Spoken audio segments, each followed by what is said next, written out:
विद्यार्थियों, इस वीडियो में हम देखेंगे कक्षा 9वीं विज्ञान अध्याय 1 हमारे आसपास के पदार्थ।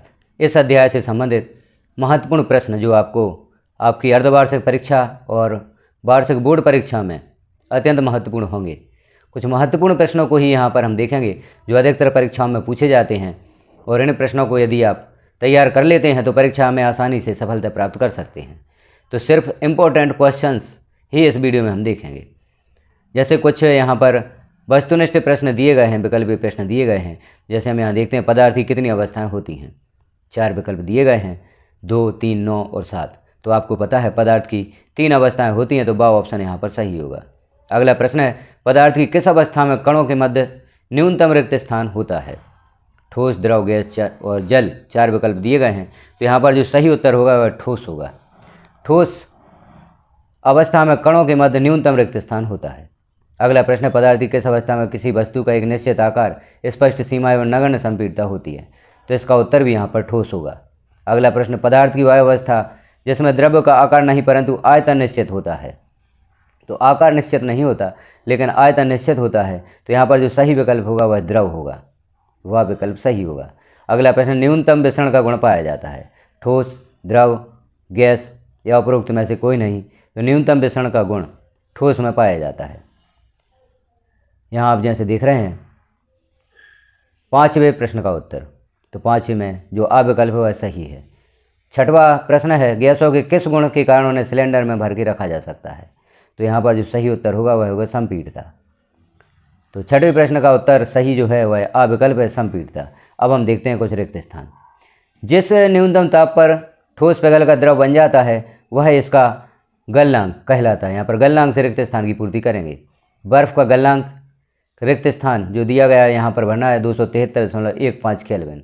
और तीसरा है जल के कणों की ऊर्जा खालिस्तान तापमान पर बर्फ़ के कणों की ऊर्जा से अधिक होती है, तो 373 केल्विन पर। चौथा रिक्त स्थान हेतु वाक्य है ठोस कार्बन डाइऑक्साइड को शुष्क बर्फ़ के नाम से भी जाना जाता है। क्वथनांक से कम तापमान पर द्रव के वाष्प में परिवर्तित होने की प्रक्रिया को वाष्पीकरण कहते हैं। अब यहाँ आप देख रहे हैं एक शब्द वाक्य में उत्तर लिखिए।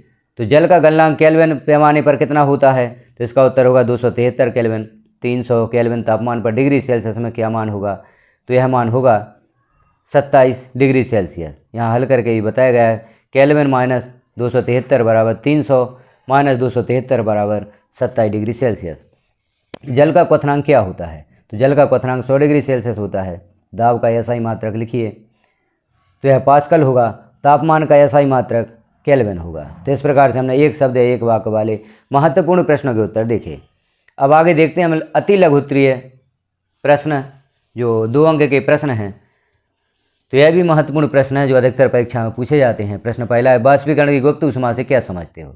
उत्तर होगा बाष्पीकरण की गुप्त ऊष्मा ताप की वह मात्रा होती है जो 1 किलोग्राम द्रव को वायुमंडलीय दाब और द्रव के क्वथनांक पर गैसीय अवस्था में परिवर्तन हेतु आवश्यक होती है। प्रश्न दूसरा है संगलन की गुप्त ऊष्मा से आप क्या समझते हैं। तो उत्तर होगा संगलन की गुप्त ऊष्मा ऊर्जा की वह मात्रा है जो 1 किलोग्राम ठोस को वायुमंडलीय दाब पर ठोस को उसके संगलन बिंदु पर द्रव अवस्था परिवर्तन के लिए आवश्यक होती है। अगला प्रश्न है सामान्यतः ठोस पदार्थों की अपेक्षा द्रवों का घनत्व कम होता है, लेकिन आपने बर्फ के टुकड़े को जल में तैरते हुए देखा होगा। लिखिए ऐसा क्यों होता है। तो उत्तर होगा कोई भी वस्तु जल पर तब तैरती है जब उसका घनत्व जल के घनत्व से कम होता है। जब जल बर्फ में परिवर्तित होता है तो उसका आयतन थोड़ा सा बढ़ जाता है, जिसके कारण उसका घनत्व जल की अपेक्षा थोड़ा सा कम हो जाता है, इसलिए बर्फ का टुकड़ा जल पर तैरता रहता है। अगला प्रश्न है वाष्पन या वाष्पीकरण से क्या समझते हो। तो उत्तर होगा किसी द्रव का उसके क्वथनांक से नीचे तापमान पर स्वतः ही वाष्प में बदलने की घटना वाष्पन या वाष्पीकरण कहलाती है। अगला प्रश्न है ऊर्ध्वपातन को परिभाषित कीजिए, उदाहरण भी दीजिए। तो उत्तर होगा ऊर्ध्वपातन किसी ठोस पदार्थ को गर्म करने पर बिना द्रव अवस्था में बदले सीधे गैस अवस्था में बदलने की घटना ऊर्ध्वपातन कहलाती है। जैसे उदाहरण कपूर और नौसादर। अगला प्रश्न है गलनांक को परिभाषित कीजिए। तो गलनांक होगा वह स्थिर ताप जिस पर गर्म करने से ठोस पदार्थ द्रव अवस्था में परिवर्तित हो जाता है, उस ठोस का गलनांक कहलाता है। अगला प्रश्न है निम्नलिखित तापमानों पर जल की भौतिक अवस्था क्या होगी। 25 डिग्री सेल्सियस पर जल की जो भौतिक अवस्था होगी वह द्रव होगी, 0 डिग्री सेल्सियस पर ठोस होगी और 100 डिग्री सेल्सियस पर गैस या वाष्प होगी। अगला प्रश्न है निम्नलिखित पदार्थों को उनके गुणों के बीच बढ़ते हुए आकर्षण के अनुसार व्यवस्थित करें। जल, चीनी और ऑक्सीजन। तो बढ़ता हुआ आकर्षण, ऑक्सीजन में जो आकर्षण कणों के बीच होगा वह कम, सबसे कम होगा, उससे अधिक जल में होगा और उससे अधिक चीनी में होगा, क्योंकि गैस के जो कण होते हैं उनके बीच आकर्षण बल सबसे कम होता है। द्रव में गैस की अपेक्षा अधिक होता है और ठोस में गैस और द्रव की अपेक्षा सबसे अधिक होता है। अगला प्रश्न है एलपीजी एवं सीएनजी का पूरा नाम लिखिए। तो एलपीजी का पूरा नाम है द्रवित पेट्रोलियम गैस और सीएनजी का पूरा नाम है संपीड़ित प्राकृतिक गैस। अगला प्रश्न है लघु उत्तरीय। गर्मियों में मटके का जल ठंडा क्यों होता है?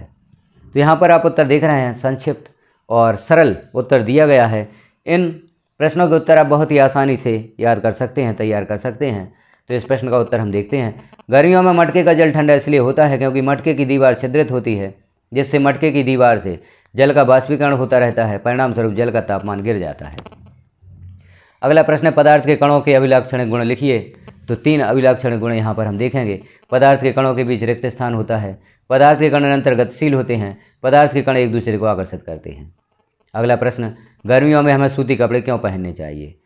तो उत्तर होगा गर्मियों में हमें अधिक पसीना आता है, चूँकि सूती कपड़ों में जल का अवशोषण अधिक होता है, अतः हमारा पसीना इसमें अवशोषित होकर सरलता से बाष्पीकृत हो जाता है। इस प्रकार हमें शीतलता महसूस होती है, इसलिए गर्मियों में हमें सूती कपड़े पहनने चाहिए। अगला प्रश्न, एसीटोन या इत्र डालने पर हमारी हथेली ठंडी क्यों हो जाती है? उत्तर होगा एसीटोन बाष्पशील प्रकृति का होता है। एसीटोन या इत्र जब हथेली पर गिरता है तो इसके कण आसपास से ऊर्जा प्राप्त कर बाष्पीकृत हो जाते हैं और हथेली पर शीतलता महसूस होती है। अगला प्रश्न है बाष्पीकरण के कारण शीतलता कैसे होती है? तो उत्तर होगा बाष्पीकरण के दौरान कम हुई ऊर्जा को पुनः प्राप्त करने के लिए द्रव के कण आसपास से ऊर्जा अवशोषित कर लेते हैं। इस तरह आसपास से ऊर्जा अवशोषित होने के कारण शीतलता आ जाती है। अब अगला प्रश्न है दीर्घवृत्तीय प्रश्न। ठोस के सामान्य गुण लिखिए। तो ठोस के 4 सामान्य गुण यहाँ पर हम देखते हैं। इसके कणों के मध्य रिक्त स्थान न्यूनतम होता है, इसके कणों की गति तथा गतिज ऊर्जा न्यूनतम होती है, इसके कणों के मध्य आकर्षण बल अधिकतम होता है, इसका आयतन एवं आकार निश्चित रहता है, अर्थात नगण्य संपीड़ितता होती है, अतः ये दृढ़ होते हैं। अब अगला प्रश्न हम देखते हैं पदार्थ की विभिन्न अवस्थाओं के गुणों में अंतर को सारणीबद्ध कीजिए। तो ठोस, द्रव, गैस, इनमें आपस में अंतर को यहाँ पर सारणीबद्ध किया गया है। तो पहले हम ठोस को देखते हैं। तो ठोसों का निश्चित आयतन व आकार होता है, इन्हें संपीड़ित नहीं किया जा सकता है। ठोसों के गलनांक व क्वथनांक कक्ष ताप से अधिक होते हैं, इन्हें दबाया नहीं जा सकता है, इनमें बहने का गुण नहीं होता है। द्रव, इनका आयतन तो निश्चित होता है परंतु आकार निश्चित नहीं होता है, इन्हें संपीड़ित नहीं किया जा सकता है। द्रवों के गलनांक कक्ष ताप से कम व क्वथनांक कक्ष ताप से अधिक होते हैं, ये उच्च तल से निम्न तल की ओर बहते हैं। और गैस, इनका आयतन तथा आकार निश्चित नहीं होता है, गैसों को संपीड़ित किया जा सकता है, गैसों के गलनांक व क्वथनांक कक्ष ताप से कम होते हैं, इनके कण चारों दिशाओं में गति करते रहते हैं। अगला प्रश्न है बाष्पीकरण की दर को प्रभावित करने वाले कारक लिखिए। तो बाष्पीकरण की दर को प्रभावित करने वाले कारक इस प्रकार से हैं: सतह का क्षेत्रफल, वायु की गति, आर्द्रता की मात्रा और तापमान। जब सतह का क्षेत्रफल बढ़ जाता है तो बाष्पीकरण की दर भी बढ़ जाती है और वायु की गति बढ़ने पर बाष्पीकरण की दर भी बढ़ जाती है। आर्द्रता की मात्रा यदि अधिक होती है तो बाष्पीकरण की दर घट जाती है, आर्द्रता की मात्रा कम होती है तो बाष्पीकरण की दर बढ़ जाती है। तापमान बढ़ने पर बाष्पीकरण की दर भी बढ़ जाती है। अगला प्रश्न निम्नलिखित तापमान को केल्विन इकाई में परिवर्तित कीजिए। तो यहाँ आप जो तापमान देख रहे हैं 27 degree Celsius, 373 degree Celsius, 100 degree Celsius और 0 डिग्री सेल्सियस, इन्हें केल्विन में परिवर्तित करके दिखाया गया है। तो यहाँ आप देखें जो डिग्री सेल्सियस में तापमान है इनमें 273 हमने प्लस किया है तो केल्विन में तापमान प्राप्त हो जाता है। अगला प्रश्न निम्नलिखित तापमानों को सेल्सियस इकाई में परिवर्तित कीजिए।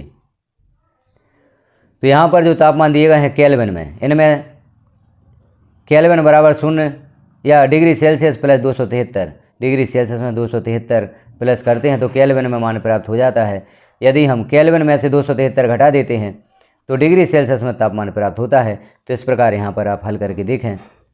अगला प्रश्न है बर्फीले जल से भरे गिलास को बाहरी सतह पर जल की बूंदें क्यों नजर आती हैं? तो बर्फीले जल से भरे गिलास की बाहरी सतह पर जल की बूंदें क्यों नजर आती हैं, इस प्रश्न का उत्तर हम देखेंगे। तो जब हम किसी गिलास में ठंडा पानी रखते हैं तो शीघ्र ही गिलास की बाहरी सतह पर हमें जल की बूंदें नजर आती हैं, क्योंकि वायु में उपस्थित जल वाष्प की ऊर्जा ठंडे पानी के संपर्क में आकर कम हो जाती है और यह द्रव अवस्था में बदल जाती है, जो हमें जल की बूंदों के रूप में नजर आता है। अब यहाँ पाठ्य पुस्तक से कुछ अन्य महत्वपूर्ण प्रश्न भी दिए गए हैं। इन प्रश्नों को भी आप देख लें, इन प्रश्नों को भी आप तैयार कर लें। यह पाठ्य पुस्तक के प्रश्न हैं, आपने इनके उत्तर लिखे होंगे, तो इन प्रश्नों को भी आप तैयार कर लें। तो इस प्रकार से हमने देखा कक्षा 9 अध्याय 1 हमारे आसपास के पदार्थ, इससे संबंधित सिर्फ महत्वपूर्ण प्रश्न हमने यहाँ पर देखे।